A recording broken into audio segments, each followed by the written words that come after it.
And in other news, Ukrainian President Volodymyr Zelenksyy has cast doubt on his Russian counterpart Vladimir Putin's latest remarks about supporting the U.S. proposed ceasefire. Our Choi Soo-young explains, starting with Mr. Putin's words. Russian President Vladimir Putin said he agreed in principle with the U.S. proposed 30-day Ukraine ceasefire plan, but further terms and details need to be worked out.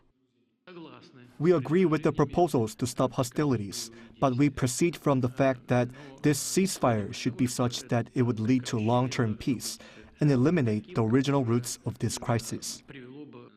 On Thursday, at a news conference in Moscow, he said the idea was correct and he supported it, but he needs to discuss it with U.S. President Donald Trump, referring to him as our American partner.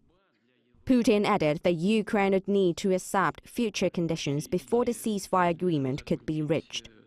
He said that a decision should be made on how to handle isolated Ukrainian troops in the Kursk region, one of the areas of contention which he claimed Russia had regained full control of. He also stated that the ceasefire must be ensured, as Ukraine might use the period to secure more troops and supplies of weapons. In response, Ukrainian President Volodymyr Zelenksyy claimed that Putin is tactically preparing to reject the ceasefire deal. Zelenskyy said Putin is the one who will make the situation worse. We have all just heard very predictable and highly manipulative words from Russia in response to the idea of a ceasefire on the front. We do not set conditions that complicate things. Russia does.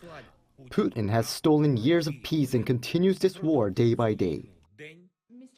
He criticized Putin's response as deceptive, stating that the Russian leader was effectively refusing to accept the ceasefire proposal, but responded in this way because he was afraid to tell the U.S. that he wanted to continue the war.